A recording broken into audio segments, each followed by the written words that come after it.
Will democracy survive in the next couple of years? And essentially we are the same.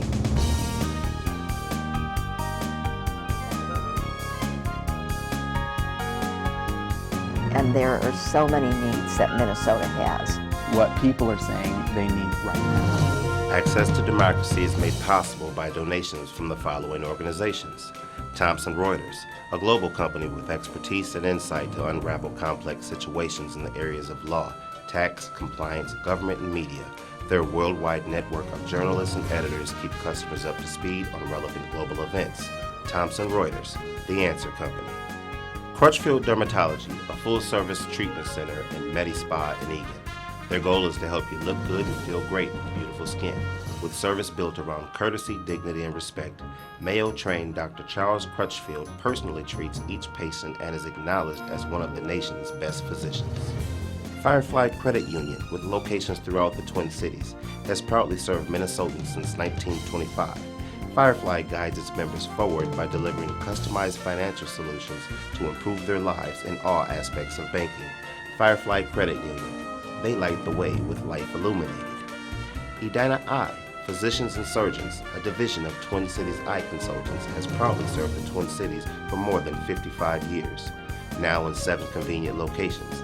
Using the most advanced technology combined with human touch, Edina Eye offers comprehensive services but dedicated specialists committed to excellence with innovative procedures and expertise for the most advanced eye care.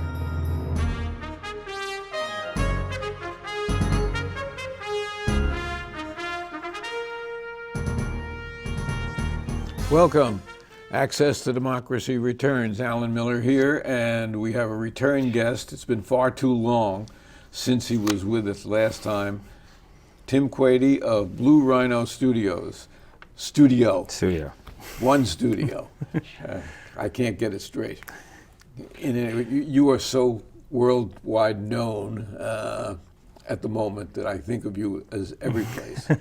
And we'll talk about that in a moment. But I want to welcome Edina Eye Physicians and Surgeons as a new benefactor of the show, and it's the people who are our benefactors who keep us on the air, enable us to broadcast as we have been doing now in the 21st year. And I also want to welcome Jeff Straight of Democratic Visions, who is sitting in and directing today. And we really appreciate the fact that he stepped in and has agreed to direct the show. And Tim, it's been a long time since you were here, 3 years. Yeah. What's happened with Blue Rhino in the 3 years? Well, we continue to do more of the same type of work we've always done, focused on, we're a company that does artwork for education's sake. So you do fabrications, you've in museums every place. Yeah, we kind of focus on some of the we'll see some of the work that you have done in this incredible studio right here in Eagan, with I think 17 employees. Yeah. It's hard to believe some of the things that you have accomplished. Yeah, it's a staggeringly talented group. There's only 17 of us, and we survive kind of solely on reputation and word of mouth. We don't really do any sales or marketing of any kind, and we are specifically the size we are so that we can control the quality of work we do, the type of work that we want to do for the places that we want to work at. So we've been incredibly fortunate to have a fairly large network that seems to be growing, and now international is probably 70% of what we do is outside the United States. And that's the amazing thing, that you really have become known worldwide in terms of museums and even rich benefactors in your case who just want a specific woolly mammoth in their living room or something like that. Not. It's always in public spaces. It's always but for. If you go to Kuwait and you will find Blue Rhino. You go to the Bell Museum right here in Minnesota, and you actually see a woolly mammoth right there. And we were up there right after it opened with a cousin of mine, Sharon and I, and she was blown away by the that's- quality of the work and what you do. Yeah. And so what do you have coming up? Well, coming up right now, people. My theory is that people want what they've seen. So, when we did a woolly mammoth, and those images from the bell kind of make their way out into the World Wide Web, and then suddenly people are calling and asking, can we get a woolly mammoth? So next. Well, let's see if we can get a woolly mammoth on screen. If we can pull up one of the pictures. And perhaps we can see exactly what it is that blue rhino does.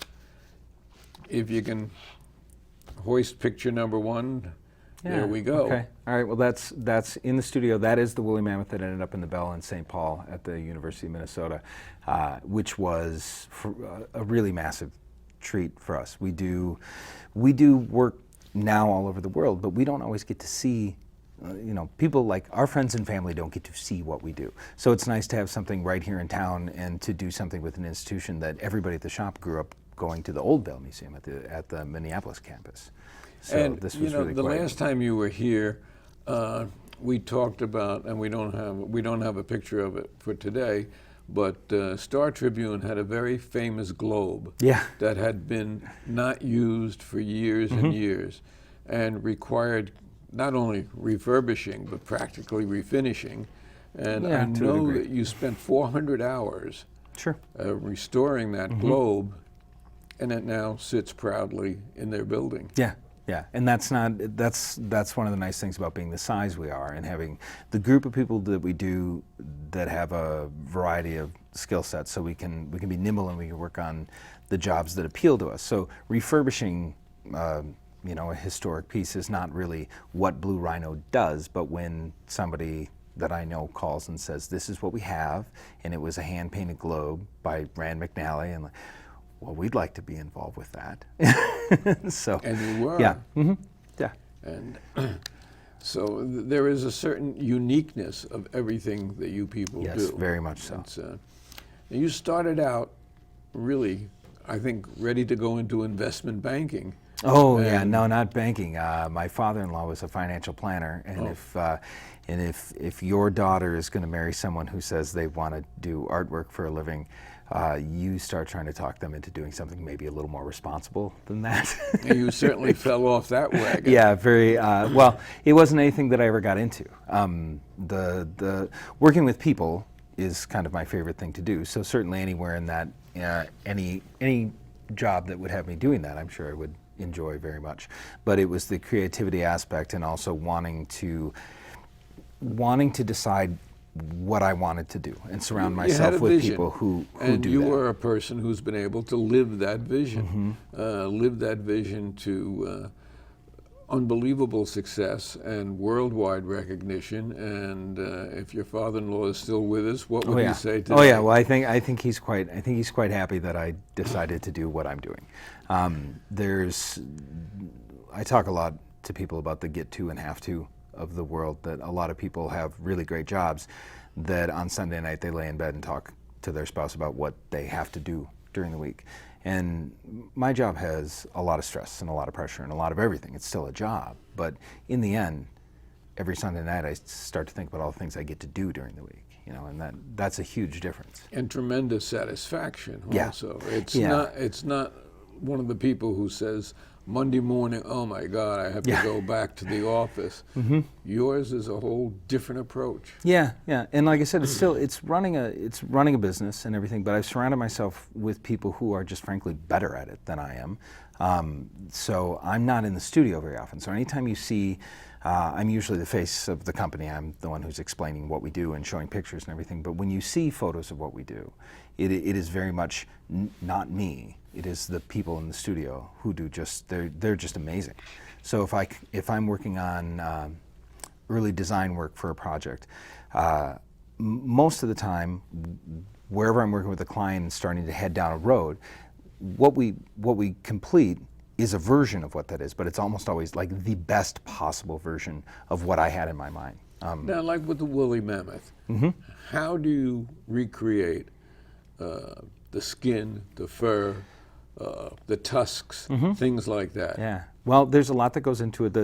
Just the simplistic steps are somebody starts by doing a scale model in clay, There and we go. we work through it at like a 1-inch scale model, and we work with paleontologists from around the world and get their feedback, because as knowledgeable as a lot of the people on the staff are and about animal morphology, and as much as people know about paleontology, we're not scientists, we're not paleontologists. Our job is to take what's in the scientist's head, take the information from the expert and turn it into something that everybody can see, so that the visitor understands dimensionally, can understand and experience what somebody has spent 5, 10, 15, 20 years, a career studying. And so we try to bring that to life. Well, let's bring up another photo and see what we have there. That's at also the the bell. woolly mammoth, right? Yes.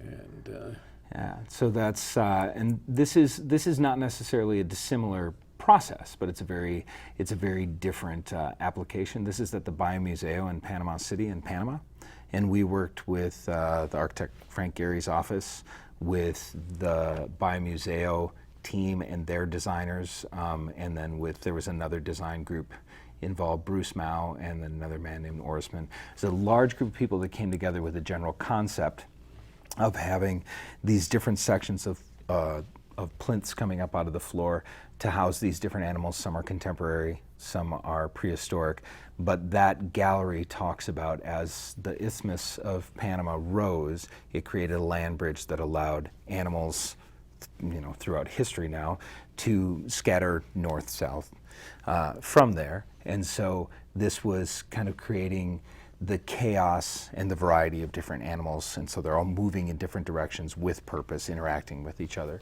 and doing it all. they were born at Blue Rhino. Yeah, yeah. It's that had to be a huge project. Oh yeah, yeah. There have been everything. I'd be pretty hard to. Well, there's another one now. Yeah, I'd Is be that pretty the hard pressed. Same project. Same project. Yeah, there were 67 animals and 30 birds that we did for that. They're all monochromatic. They're all touchable, so people can kind of meander between them and get their hands on them and really kind of experience the size and the feel and the gesture and personality of each piece that's in there. And then this is something we just finished recently. That's a close-up of a diorama that is going to the Royal Tyrrell Museum in just north of Calgary in Canada.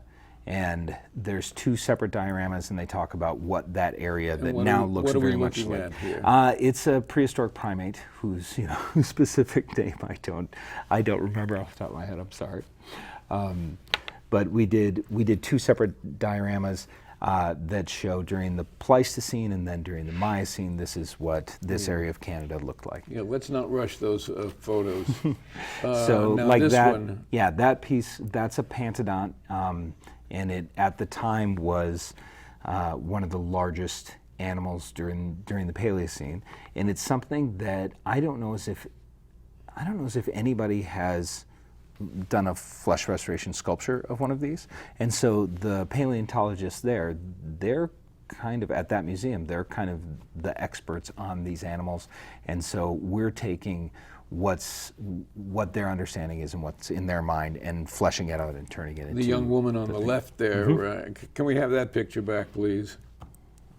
I'll let you know when we want to switch.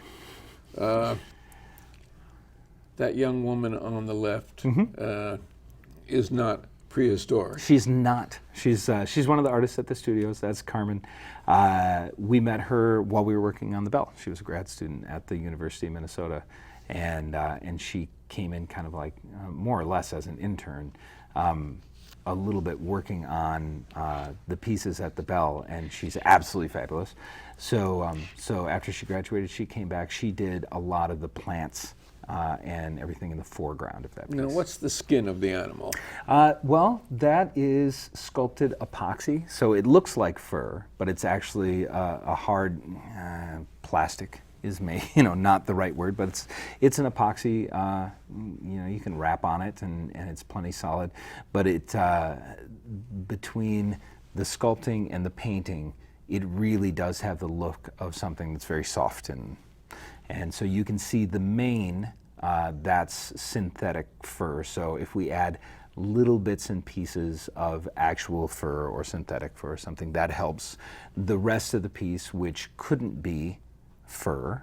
We do that a lot. We actually use, like the woolly mammoth is a mixture of natural fiber and synthetic fur. Something like this, the environment's dusty, people touch it a lot, so we can't do fur on everything, but if you add just a little bit, it helps pull the believability off Now, throughout what the whole about the piece. ground and the ferns and all? Some are reworked, kind of like, for lack of a better term, Frankenstein pieces, where you can find existing fake plants or fake ferns that are maybe okay, and we rework them. Other ones are made 100% from scratch. But everything in there, I mean, it's not like you want to walk around in the plants, but you can get up and you can walk on that soft kind of peaty, mossy surface that looks soft. You could get up and walk on it. It's plenty durable. So it's got to make it from here to there and then deal with the interaction of the visitors. Okay, let's go to the next slide that we have, and This is interesting. this is a very interesting one. Yeah. So this is a section of a mural that was done for the Royal Alberta Museum in Edmonton. And Beth in our studio, who is, there's a handful of people who paint and illustrate, and Beth has a background as a traditional mural painter, you know, doing brushes and acrylics and just working as you would think when you think of painting. But she more and more has worked her way into doing things digitally and doing them in Photoshop on the computer. And when we're a group the size of ours, they're able to help steer what we want to do as a group and who wants to work as what. And digital artwork is becoming more and more common, but digital artwork is, my opinion, is that most of it is going to feel very dated. But is this all artwork? So yeah, here? so this is what's interesting is Beth has put a lot of time and effort into finding ways to do things digitally on the computer that look like they're hand painted. So that was done 100% in Photoshop. It's all original illustrations and original painting and everything laid out, and it'll get printed on a canvas textured wall covering, or it is printed on canvas textured wall covering and installed. And it really doesn't occur to anybody that it's not hand painted full scale with a brush.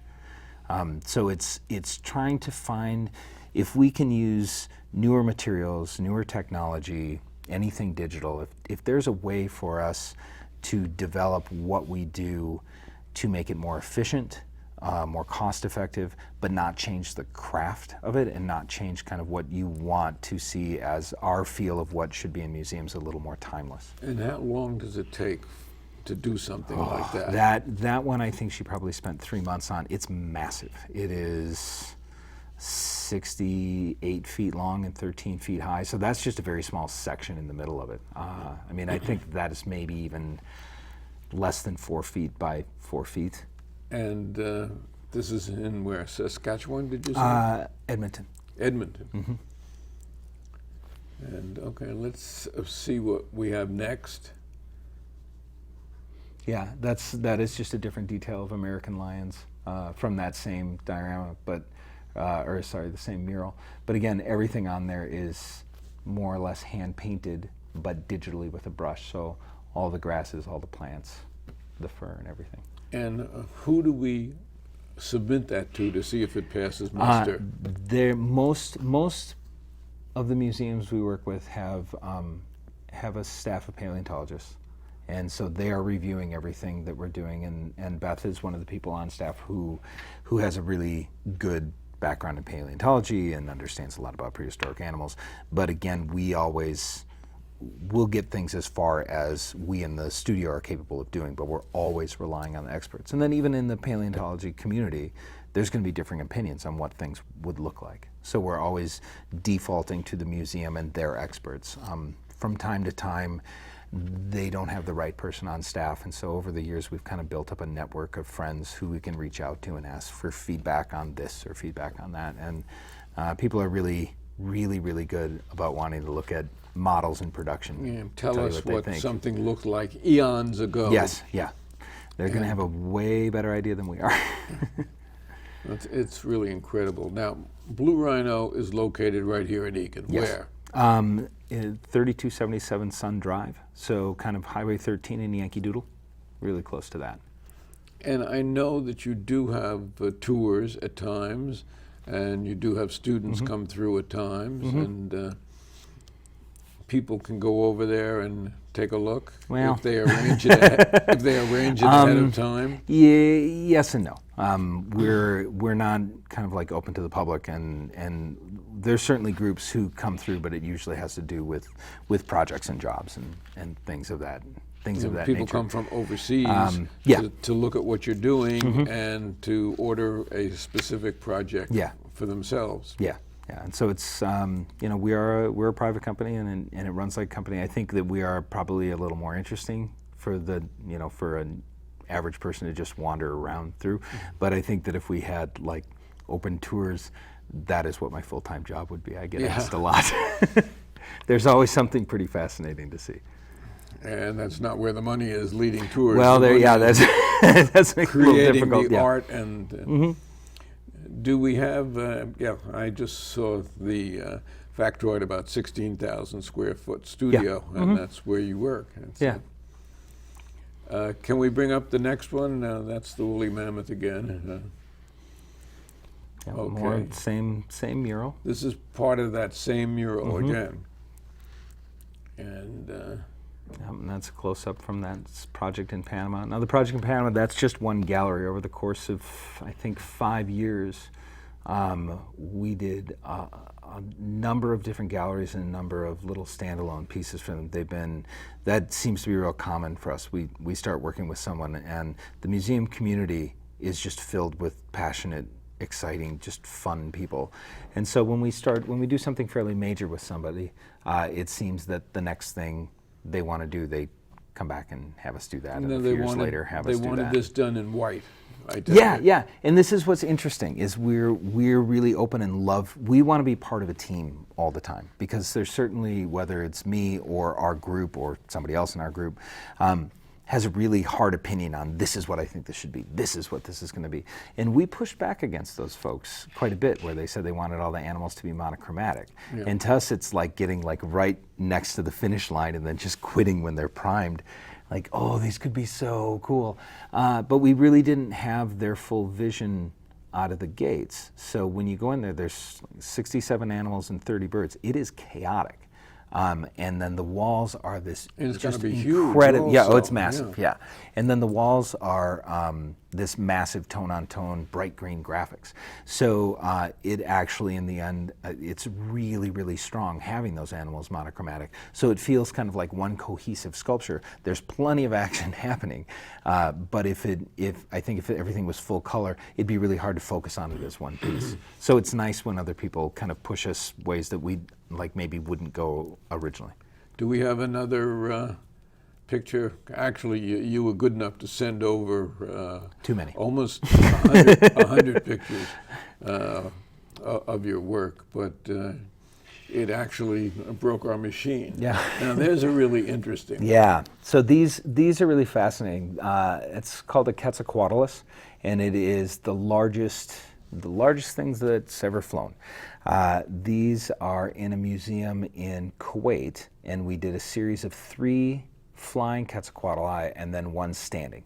And if you look, Eric's up on the lift, and Jeff, and you can get so that you get a good idea of the just size of how it. big they are. Yeah, and this is by looking at him on the lift. Mm-hmm. And this is just a really fascinating part of what we do, because we get